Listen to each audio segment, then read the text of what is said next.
I want to talk about something today that I've been thinking a lot about lately, and that is that digital channels, digital marketing channels, aren't really marketing channels in the same way that traditional channels are marketing channels. So, if we think about TV or print or radio or something, we think about marketing channels, and the way we go about advertising there is you create an ad, you place the ad, and then it runs. You don't really do anything after it runs. Digital's a little bit different. Digital is almost all the digital platforms give you an incentive. They're almost all live auctions. In the live auction, there's a component built into it where there is an incentive to provide a better experience for the user on that platform, the person who's seeing your ad. So in Google search, so Google, if you run Google ads, for example, you'll get a discount on your ads if you have a higher click-through rate. So if more people are clicking your ad, you'll get a discount on the amount you pay per click. And that discount could be substantial. It could be, your competitor could be paying 10 times as much per click as you are in Google. It could be even more than that. The discount is massive. It's huge. Same with Facebook. You can run Facebook ads, and I've seen $5 click costs advertising basically the same product as 30-cent click costs. So the difference, that's I think a 16x difference or something. The difference is huge.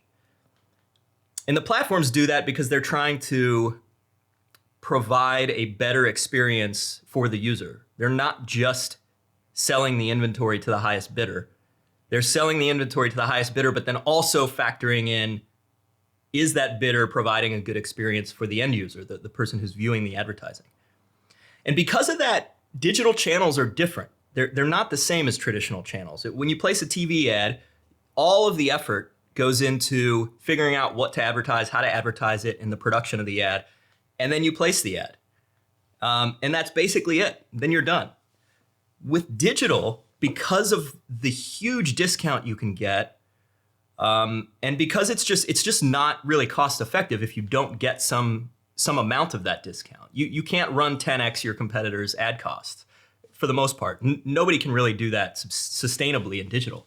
And so you have to cater to the platform in a way. And because of that, I think it's helpful to think about digital channels as being hybrid marketing and distribution channels. So when I say distribution channel, I'm talking about, let's say you're a CPG brand, Kroger or the grocery stores are your distribution channel. Right? If I have if I sell baked beans, the only thing that matters in my world, if I'm trying to get a new baked bean brand off the ground, is to get shelf space in Kroger or Fred Meyer or whatever your grocery store is. That's the only thing that matters to me if I'm launching. If I don't do that, I will fail. Almost certainly. I could go direct to consumer, but ultimately I think even D2C brands are going to have to go retail. So I have to get shelf space. I have to get distribution. That's the only thing that matters. After that, then I can worry about advertising. I can worry about whatever, or maybe all my advertising is just to help me get that initial shelf space. But that shelf space, that distribution, is crucial. And if you read the book "How Brands Grow" by Byron Sharp, there's a lot of good information in that sort of school of thought on how brands grow. And it really, it's about being easy to buy. So distribution is crucial. And so if you think about digital channels, you can think about a digital channel as a hybrid marketing and distribution channel, but it's a distribution channel for content. So when we run Google paid ads, let's say we're just advertising a product. That content may be the product page itself, okay? If you think about digital as only being an advertising channel or a marketing channel, then you're gonna tend to just do what you did with traditional advertising. And a lot of people make this mistake, which is you'll create your ad, you'll create it in a way that you think reflects your brand and maybe some creativity in there or whatever it is. You'll create the ad similar to the way you would create a TV ad, and then you'll go place it. And then you'll just sit there and wait. And if you do that, you'll fail for sure. Unless you're willing to just waste buckets and buckets of money because of the discount you can get if you do it according to the way the platform wants you to do it. And so that's why you have to think about it as a distribution channel as well, because if if you're launching this baked bean brand and Kroger calls you up and says, hey, listen, you guys designed these baked beans in a giant circular sphere container, and that is just not going to work for us. You have this much shelf space. It needs to be a box. It needs to be, it needs to stand out on the shelf. It can't take up too much room. We're only going to give you one row. I don't know what they call that in grocery stores, but you have to conform to that. If you call up Kroger, if you say to Kroger, yeah, I don't think so. I really like this. This is going to resonate with our users much more. They're going to say, too bad. You can't have this shelf space.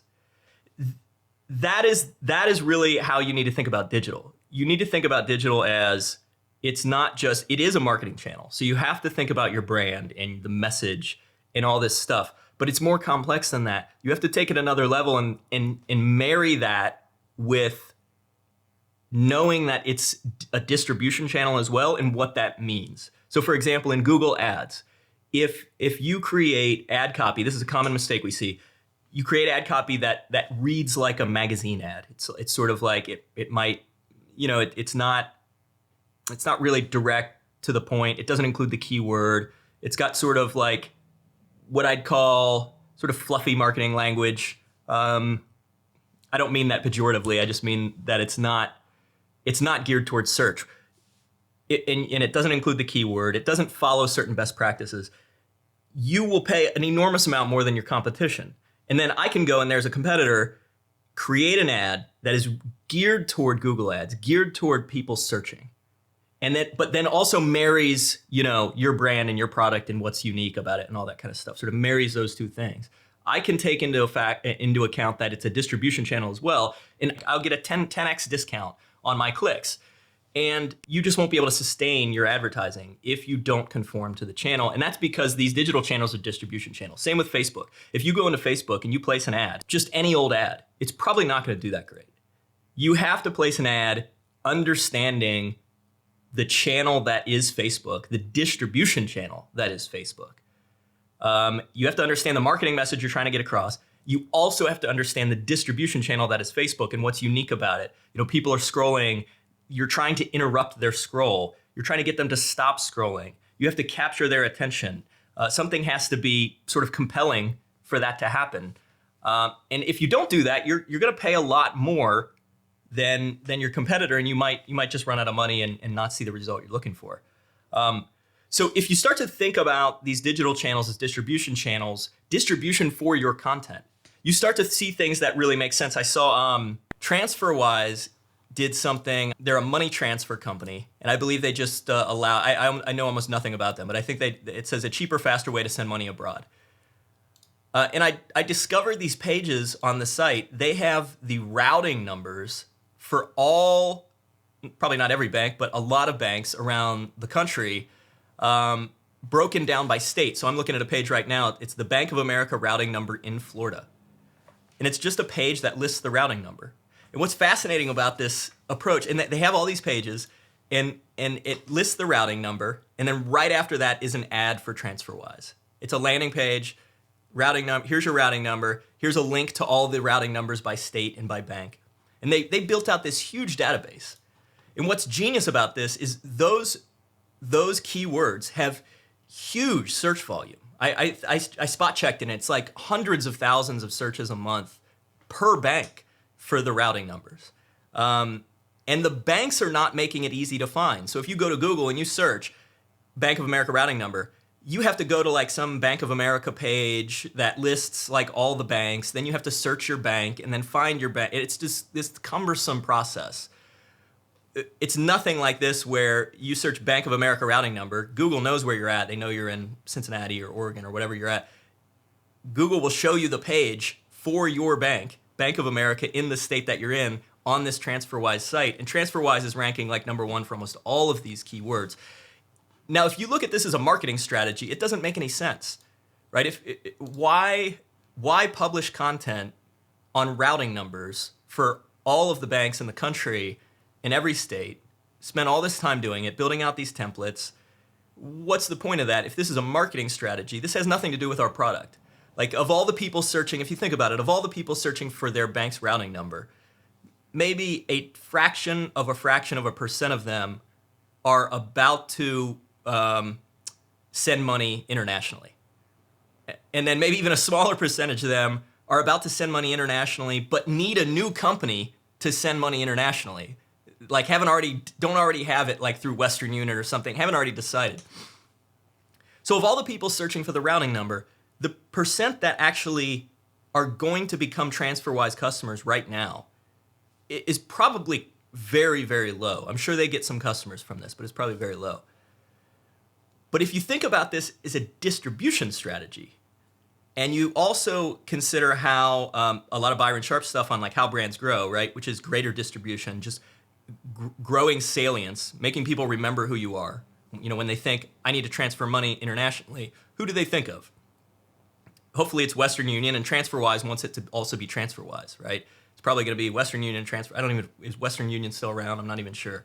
But TransferWise wants their brand to be one of the people one of the companies you think of when you decide one day I need to transfer money. And how do you do that? You just get in front of people more often and you get greater distribution. If you think about this as a content distribution strategy sort of married with a branding strategy, then it makes sense. Because all they're doing, these pages are driving, I don't know how many, like millions of searches a month probably. Maybe a little bit less than that. I'm not sure the total, but it's a lot. Each bank is like hundreds of thousands of searches a month. So almost all these people are landing on the TransferWise. They're getting exposed to the TransferWise brand.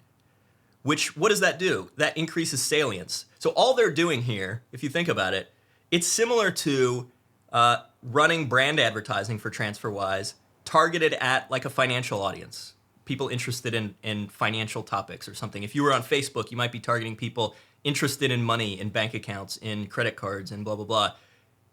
That's kind of the same audience. And it's huge, but the way they're doing it, but it doesn't make sense because they're not advertising their product. All they're doing is they're helping people solve a problem that they have, and by doing that, they're getting millions of impressions of their brand once they've got the content up for free. They don't have to pay for this anymore. They might have to pay a little bit of maintenance to keep things going and stay ahead of their competition. But once you're ranked, especially if your content is good and better than what else is out there, you're going to stay ranked. So they've essentially taken their content, found distribution channel, used search as a distribution channel for that content, and as a result of that, they're getting millions of additional impressions of their brand that they don't have to pay for. Okay? So you could see how those are ad impressions they don't have to pay for now. And so that's why if you think about these digital channels as distribution channels for content, it suddenly opens up all these possibilities, whereas TransferWise before might have just been doing brand advertising, might have just been writing content specifically about transferring money international to try to get those people, right?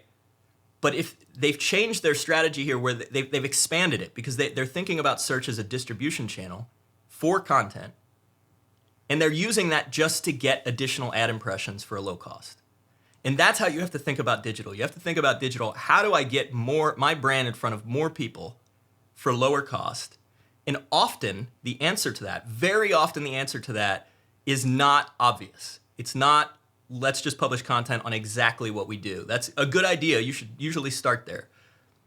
But it usually, if you think outside the box, you can do things like this where these guys are getting so much traffic from this, so many brand impressions, because they thought outside the box. They looked at search as a distribution channel for content, and then they figured out, all right, what content does the distribution channel want? What does Kroger want on its shelf? Let's create that and give it to Kroger. And Kroger's going to give us, if we do that, Kroger will give us shelf space for free. That's huge. That is huge. All those impressions are free now. So that's why it's important to think about these digital channels as like these hybrid channels. They're not just marketing channels. They're not just distribution channels. They're both. And you can play off each other, and that creates a lot of flexibility in how you promote your brand.